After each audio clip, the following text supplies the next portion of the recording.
त्यो सुख पनि कोही मान्छेको लागि त नर्मल नै भयो नि, तर दुःख भोगेको छ भने होइन, हिजो भोगेको दुःखले भोलि आउने सुखलाई अझ राम्रो बनाउँछ कि होइन। लाइफ सधैँ सजिलो भयो भने त मजा पनि आएन नि, किनभने मोनोटोनस भइरहेको छ नि त। दुःख के हो बुझ्यो भने बल्ल सुखको धारा पनि बढी हुन्छ नि त। दुःख के हो भनेर भोगेकै छैन भने त त्यो सुख पनि कोही मान्छेको लागि त नर्मल नै भयो नि, तर दुःख भोगेको छ भने ओहो होइन, हिजो भोगेको दुःखले भोलि आउने सुखलाई अझ राम्रो बनाउँछ कि होइन। लाइफ सधैँ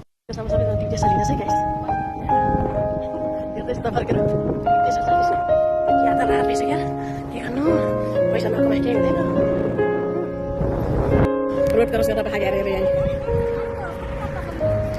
ड्युटी केतिर दिँदैछ यता जाँदैछ गाइस।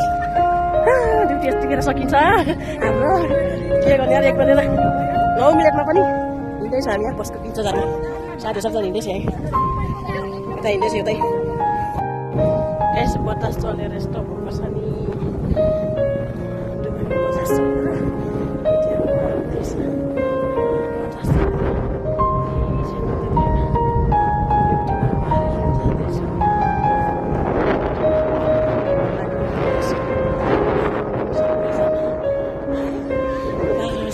सकेर